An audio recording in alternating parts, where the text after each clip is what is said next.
उनके महकमे मौसमियात ने जो मौसम दिखाया भारत का, तो उसमें उन्होंने गिलगित बल्तिस्तान का मौसम भी बता दिया है। उनके जो टीवी स्टेशन हैं उन पे गिलगित बल्तिस्तान, मीरपुर, मुजफ्फराबाद यानी आजाद कश्मीर और हमारे पास जो इलाके हैं, पहली दफा उनका मौसम का हाल बता रहे हैं वहां पे बैठ के। अच्छा जी, और ये इसको अजीत डोभाल वहां पे बराह रास्त ये उनके अहकाम से हुआ। यानी कोई ये क्या मसला है? हम यहाँ बैठ के नई दिल्ली का और श्रीनगर का और कलकत्ता का दर्जा हरारत बताना शुरू कर दें, क्या इससे क्या मसला है? हम तो बल्कि पूरी दुनिया की बताते हैं, ग्लोबल। तो उन्होंने उसको भारत में ऐड कर लिया है। भारत का मौसमी हाल सुनाते हैं आपको, आजाद कश्मीर के इलाके, छोटी छोटी चलाकियां। तनाव है पाकिस्तान और भारत का।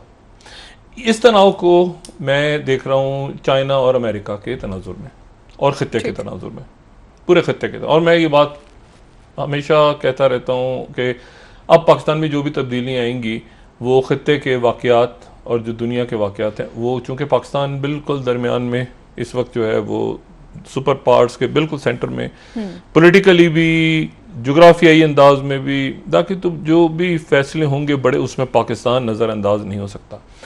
अच्छा, अब पाकिस्तान जो है उसमें आप ये देखें कि ये जो तनाव पाकिस्तान का और भारत का बढ़ रहा है, और जो वज़ीर आज़म पाकिस्तान की तरफ से बात हुई कि जी आप, जब उन्होंने हलफ उठाना था तो उन्होंने कहा कि बहुत से मेहमान बुलाए, क्रिकेटर्स थे, वहाँ से शुरू करें ना, मोदी ने मना कर दिया।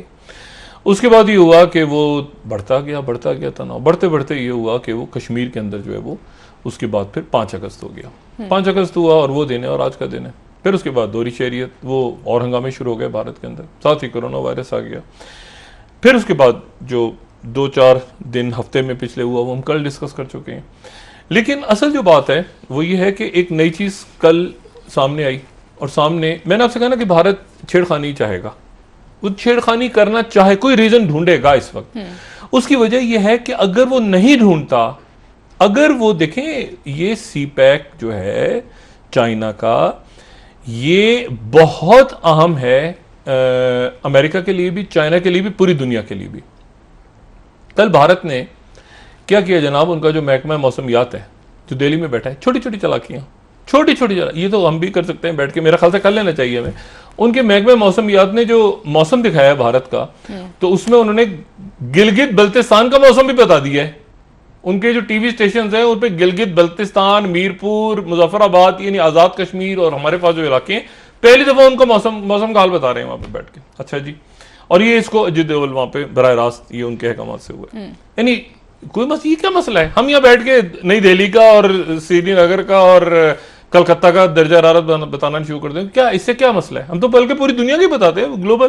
तो उन्होंने उसको भारत में ऐड कर लिया है। भारत का मौसमी हाल सुनाते हैं आपको, आजाद कश्मीर के इलाके, छोटी छोटी चलाकियां। अब मसला ये है, तो ये तनाव इंडिया बढ़ाना चाहेगा। अच्छा, इसमें अब 2 बातें, इसमें 2-3 बातें इंपॉर्टेंट। पहली बात तो यह है कि ये मैं क्यों कह रहा हूं कि चाइना के लिए इस वक्त जो है, चाइना और अमेरिका जहां पे पहुंच गए हैं, वहां से पीछे नहीं हट सकते। चाइना नहीं हट सकता पीछे। 1919 में, यानी आप इस तरह समझें कि जब इनकलाब आया है रूस में पिछली सदी में, तो 1919 में 1917 में इनकलाब आ गया, जार वगैरह चले गए वहां से रूस को, और लेनिन आ गए, व्लादिमीर लेनिन आए, और लेनिन ने आके वहां पे मार्क्सिज्म को स्टार्ट किया। अब दुनिया तब्दील हो गई ना, मतलब सोशलिज्म, मार्क्सिज्म, ये लेफ्ट, पूरा एक नया ऑर्डर आया दुनिया में। और उसके बाद ये हुआ 1917 में वो आया, इनकलाब आ गया रूस का, और उसके कोई आप समझें कि 2 साल के बाद वहाँ 1919 में एक मई 1919 की एक मूवमेंट थोड़ी छोटी सी शुरू हुई, लेकिन उसको बाकायदा जो शक्ल दी वो 1921 में दी गई, जुलाई 1921 में। हालांकि उसको हम अक्टूबर रेवोल्यूशन या उसको जो भी नाम देते हैं, लेकिन यह है कि वो 1921 में ये हुआ कि वहाँ पर चाइना में उस इनकलाब का असर चाइना में आ गया। चाइना में उस वक्त KMT की हुकूमत थी, नेशनलिस्ट पार्टी, ठीक है, उनकी हुकूमत थी। और ये जो चीन है, ये चीन तो पीपल्स रिपब्लिक ऑफ चाइना है ना, उस वक्त रिपब्लिक ऑफ चाइना था, ठीक, उस वक्त इसका नाम रिपब्लिक ऑफ चाइना था। तो ये जो मुल्क है, यहां पर 1921 में कम्युनिस्ट पार्टी की बुनियाद डाली। एक कॉन्फ्रेंस हुई जुलाई के अंदर, जुलाई 1921 में, और उसमें दो बड़े नज़रियाती किस्म के लोग थे, एक तो द्यूवाइफ चैं और एक लाई दाइजोहो। ये लोग बैठे और इनके साथ इनके कुछ 40-50 दोस्त थे। इन्होंने एक मीटिंग की और कम्युनिस्ट पार्टी ने जन्म ले लिया जुलाई 1921 में। ठीक। उसके बाद ये हुआ कि वहाँ पे केएमटी के सदर, जो केएमटी का चेयरमैन था, उसकी डेथ हो गई, और उसके बाद जनाब ये कम्युनिस्ट पार्टी गुरीले इधर उधर 1900 ये कोई मेरे ख्याल से 27 में शायद वहाँ पे एक नया नौजवान कमांडर आ गया, उसका नाम था माओ तुंग, ठीक है, माओ, चेयरमैन माओ। उसके बाद वो जनाब एक अंदरूनी तौर पे उनकी एक महाजाराई शुरू हो गई। ठीक। चाइना के साथ था उस वक्त अमेरिका, अंदाजा लगाएं, चाइना के साथ अमेरिका था उस वक्त का। जो चीन है उसके सबसे बड़ा इत्यादी अमेरिका है। ठीक। और चीन की दुश्मनी जापान से, जापान जो है ना उसको तंग कर रहा है। खैर वो चलता गया, ये कम्युनिस्ट मूवमेंट चलती रही, फिर ये लॉन्ग मार्च हो रहे हैं, छापा मार कार्रवाइयां हो रही हैं, चलते गए जंग अजीम आ गई, दूसरी जंग अजीम आई तो जापान ने हमला कर, चाइना के साथ अटैक हो गया। चाइना का इत्यादी था अमेरिका। फटे वटे चलते रहे, सब कुछ होता रहा, ये वो दांगे में आ गया पीछे। खैर वो खत्म हुई, जंग अजीम जैसे खत्म हुई तो इस दौरान उसके फौरन बाद कम्युनिस्ट पार्टी को संभाल लिया चेयरमैन माओ ने, और जबरदस्त करके रख दिया केएमटी को, जो वहां पे अमेरिकन इत्तेहादी हुकूमत मौजूद थी, रिपब्लिक ऑफ चाइना की। और लॉन्ग मार्च, और ये लॉन्ग मार्च वहीं से निकला है ना चाइना का, इस पर और भी बात कभी करेंगे। खैर वो कूट के वो खुश होते थे, इधर खत्म हो गया, वो मारा गया, ऐलान करते थे माओ मारा गया, माओ उधर से निकल आता था, उस खेत में से निकल आया, फिर उधर से निकल आया, उधर तो करते करते 1949 में चीन जो है वो आजाद हो गया केएमटी से। ठीक। और रिपब्लिक ऑफ चाइना बन गया पीपल्स रिपब्लिक ऑफ चाइना, जो कि आज मौजूद है। और वहां पर सारी पार्टियां खत्म हो गई और एक पार्टी रह गई जिसका नाम था कम्युनिस्ट पार्टी ऑफ चाइना, जिसको चेयरमैन माओ एक्ट करते हैं। यह वाकया है 1921 की। कम्युनिस्ट पार्टी 1921 में बनती है, 49 में आजादी हासिल करती है। ठीक। अच्छा, अब उसके बाद जिनसे इंस्पायर होकर आजादी हासिल करती है, यानी सोवियत यूनियन से, वो सोवियत यूनियन खत्म हो जाता है 91 में। 1991 में वो सोवियत यूनियन डिसॉल्व हो गया। उसके जो आखिरी सोवियत यूनियन के आखिरी सरबराह थे गोर्बाचोव, मिखाइल गोर्बाचोव, उन्होंने सोवियत यूनियन के खत्म होने का ऐलान कर दिया और रशिया के पहले सदर आ गए जिनका नाम था बोरिस येल्त्सिन। ये जो प्यूटिन है ये चौथे सदर हैं रूस के। दूसरे, अच्छा, बोरिस येल्त्सिन के बाद भी आ गए थे, फिर उसके बाद गैप आया बीच में, और फिर उसके बाद प्यूटिन आ गए।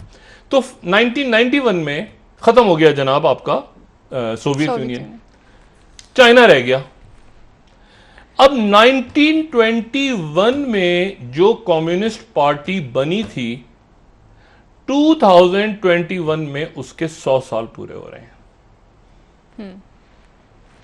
ठीक है, यानी अगले साल 100 साल मुकम्मल होंगे कम्युनिस्ट, उस कम्युनिस्ट पार्टी को जिस कम्युनिस्ट पार्टी ने 100 साल पहले 1921 में जो कायम हुई थी।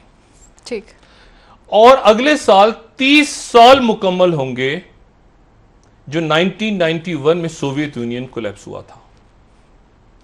अब ये दिन, और 2025 तो खैर जी जिनपिंग ने रखा हुआ है ना टारगेट, लेकिन 2021 जो अगला साल, वो नजरियाती तौर पे कम्युनिस्ट पार्टी के लिए बहुत अहम है। वो 100 साल मुकम्मल हो रहे हैं और फरवरी में हो रहे हैं। ठीक है। अब ये जो पूरा अरसा है, इसमें वो चाइना जो नए सिस्टम की बात करती है कम्युनिस्ट पार्टी, वो जो बात करती है कि हम डॉलर्स को नहीं मानेंगे, वो जो बात करती है कि पूरी दुनिया के अंदर पुराने चीन को, वो जो चीन में जिसने सदियों तक, जहाँ पे इल्म का जो गहवारा था, जहाँ पे सब कुछ साइंस होती थी, जहाँ पे मेडिसिन होती थी, जहाँ पे एक कल्चर होता था, वो चाइना जो है, उस चाइना को वो रिवाइव करने आ गए।